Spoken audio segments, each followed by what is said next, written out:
आज का जो हमारा मुद्दा रहने वाला है वो जुड़ा हुआ है बैंकिंग सिस्टम से। तो बैंकिंग सिस्टम किस तरीके से एक फ्रॉड बन रहा है लोगों के लिए, किस तरीके से उनकी ज़िंदगी के साथ खिलवाड़ कर रहा है, कई ऐसे अहम मुद्दे हैं जिनको लेकर हम सोमदेव आर्य से विस्तृत रूप से चर्चा करेंगे। और इस चर्चा में जुड़े रहने के लिए आप सभी का धन्यवाद। आपसे मैं अनुरोध करता हूं कि अंत तक इस वीडियो को ज़रूर देखें ताकि आपको बारीकी से एक एक बिंदु का पता चल सके, एक एक बिंदु कैसे एक दूसरे से यहाँ पर रिलेटेड है, कैसे एक दूसरे से संबंध रखता है, कैसे बैंकिंग का जाल पूरे देश के अंदर फैला हुआ है और देश ही नहीं अपितु ये अंतर्राष्ट्रीय स्तर पर एक पूरा फ्रॉड चल रहा है। तो इसके बारे में हम पूरी तरीके से यहाँ पर जानेंगे। तो सबसे पहले सोमदेव आर्य का यहाँ पर इस प्लेटफॉर्म पर स्वागत है। तो मैं एक बार सोमदेव आर्य भाई से विनती करता हूँ, एक अनुरोध करता हूँ कि वो इन लोगों को बताएं कि क्या हमारे पास जो ये बैंकिंग का फ्रॉड है या क्या सच है कि जो बैंकिंग सिस्टम है ये फ्रॉड कैसे है, और ये बैंकिंग सिस्टम है ये जो बैंकिंग तंत्र है ये भारत के भोले भाले या फिर अंतर्राष्ट्रीय लेवल पर आप लगा लीजिए ये किस प्रकार से ट्रेड करता है, इसकी एक्चुअल में असलियत क्या है। जो ये बैंकिंग सिस्टम है, इस बैंकिंग सिस्टम को अगर आपने मेरी पिछली वीडियोस देखी हो जिसमें हमने भारतीय मुद्रा के इतिहास के बारे में डिस्कशन किया है, उसमें हमने बड़ी डीपली इसके बारे में डिस्कशन किया था कि जो बैंकिंग तंत्र है, इस बैंकिंग तंत्र को जो भारत की जनता है उन लोगों को नियंत्रित करने के लिए, प्रताड़ित करने के लिए और लंबे समय तक गुलाम बनाने के लिए एक सिस्टम डेवलप करा गया है कि जैसे कहते हैं नॉट वोट डिवोट, जैसे नॉट वोट कोर्ट डिवोट, यानी कि जो नोट है, इस नोट के माध्यम से जिसके हाथ में नोट का नियंत्रण है वो पूरी दुनिया को नियंत्रित कर सकता है, पूरी दुनिया की सरकारों को नियंत्रित कर सकता है, पूरी दुनिया की सेना को नियंत्रित कर सकता है, पूरी दुनिया के एजुकेशन सिस्टम और ये स्वास्थ्य पूरा के पूरे जो तंत्र है उस सबको ये नियंत्रित कर सकते हैं। मैं आपको रोकना चाहूँगा, सरकार बड़ी या बैंक बड़ा? अगर देखा जाए आज की डेट में मैं जैसा आपको बता रहा था, जिसके हाथ में आज के इस नोट को छापने की पावर है वो बड़ा। मैंने सुना है कि आप लोग और जो हमारा एक संगठन है जनता सरकार मोर्चा, वो लोगों को कैसे, जो कर्ज में डूबे हुए लोग हैं उनकी कैसे सहायता करता है? क्या उनसे कोई पैसे ऐंठता है या फिर उनको बरगलाता है या फिर उनको सांत्वना देता है या फिर जेल भेजवा देता है? क्या होता है, थोड़ा सा बताइए आप। अक्सर आज के जो लोगों के और जो कर्ज से पीड़ित है उनके ये सवाल हैं कि जो जनता सरकार मोर्चा इस कर्ज मुक्त अभियान की जो इन्होंने शुरुआत कर रखी है, आखिर ये कर्ज की अदायगी करवाता कैसे है। एक पॉइंट को समझते हुए चलना है। सबसे पहली बात तो कि सबसे पहले बैंक फ्रॉड कैसे कर रही है ये आपको पता होना चाहिए। अब बैंक कैसे फ्रॉड करती है, हम लोग ये बताते हैं कि और कहते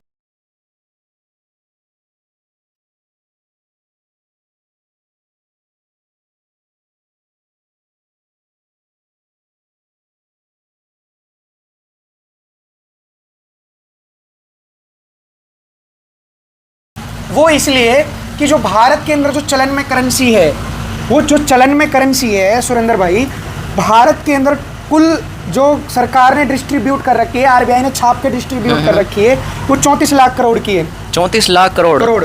हाँ। अब आपको पता होगा, आपने पढ़ा भी होगा कि जितनी चलन में करेंसी है इतना ही गोल्ड होना चाहिए। हाँ, उसके एवज में गोल्ड रखा जाता है। हाँ, चलिए गोल्ड की तो हम बाद में बात करेंगे।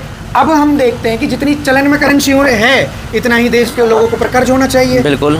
अब भारत की जनता के ऊपर कर्ज तो है 453 लाख करोड़ का, और जो करेंसी छाप रखी है वो है 34 लाख करोड़ की। ये बड़ी बारीकी और एक पागल व्यक्ति भी है उसके लिए भी ये एक आसान सा सरल सा बात है कि जब 34 लाख करोड़ की चलन में करेंसी है तो 453 लाख करोड़ का कर्ज कहाँ से दे दिया? नहीं देगा। ये ऐसे समझिए आप कि मेरे पास 100 रुपये हैं और 100 रुपये मैंने यहाँ पर 10 लोगों में बांट रखे। मैं एक बैंक हूँ और बैंक बिना इंटरेस्ट, बिना ब्याज के तो किसी को पैसा देने वाला है ही नहीं। तो आप थोड़ा सा ये दिमाग लगाइए कि मेरे पास जो पैसे हैं वो 10 लोगों में बांट रखे हैं। अगर मैंने 10% का भी इंटरेस्ट लिया है, 10% का भी ब्याज लिया है, तो मेरे पास वो रिटर्न आना चाहिए 110 रुपीज़। आना चाहिए, नहीं आना चाहिए? इस चीज़ को तो आप कॉमन सेंस, जाहिर सी बात है पागल इंसान भी थोड़ा बहुत लगा लेता होगा, रुपए का मामला है ना। तो वो वाली कहने वाली बात ये है कि भाई 10% का मुझे आना चाहिए, कितना? 110%, 110 रुपये। अब आप मार्केट के अंदर जो मैंने बांटा है, मेरे पास जो पैसा है, जो मैंने छापा है, जो लोगों को दिया है, वो 100 रुपये है।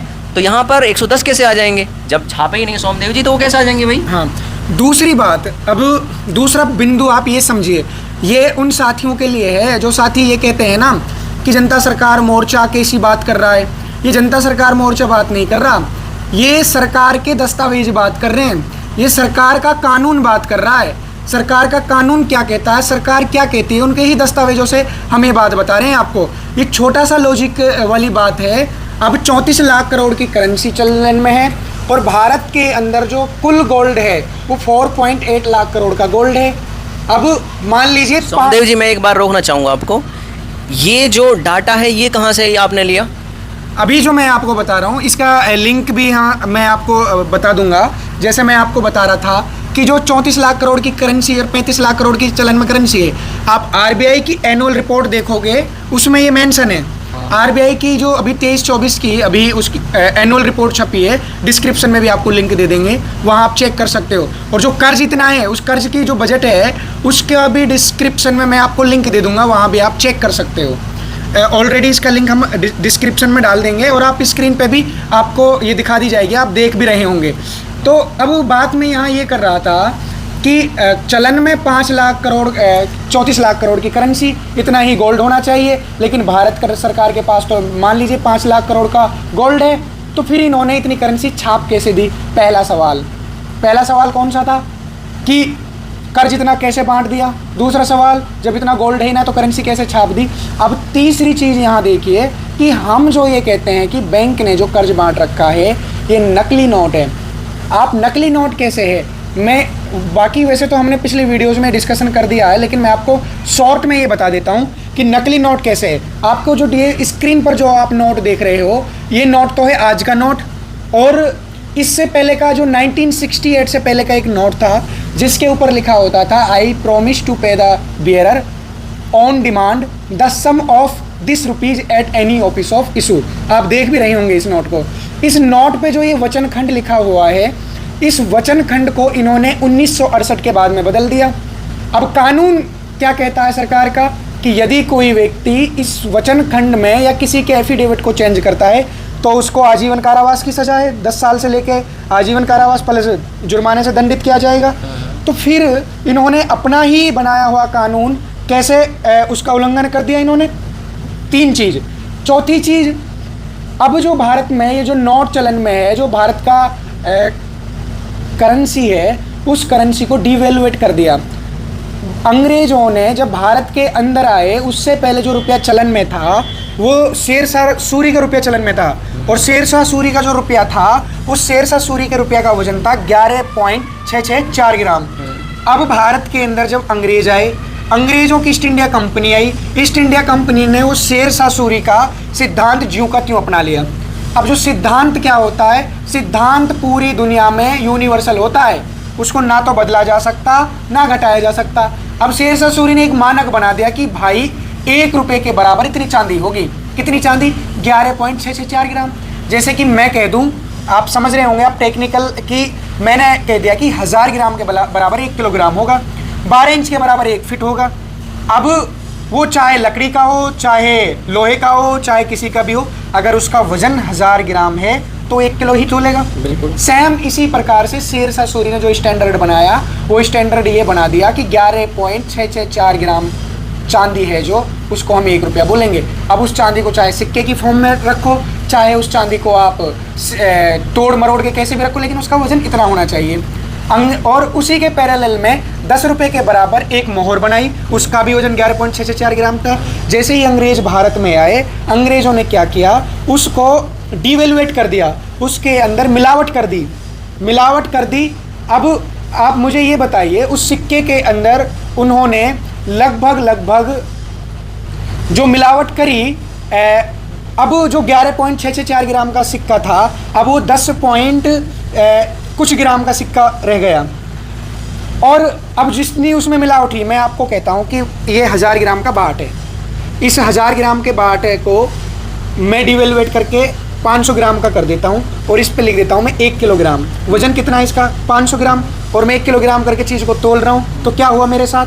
ठगी हो गई, क्वांटिटी भी और कीमत भी, सारी चीज़ें। इसी प्रकार से भारत की करेंसी को डिवैल्यूएट करा गया। अब डिवैल्यूएट करने का जो षड्यंत्र है, आप देखिए, कानून बनाया था आईपीसी में, आप जब देखोगे 230 से लेके 254, और 489 की उपधाराएं हैं जो उनमें कि अगर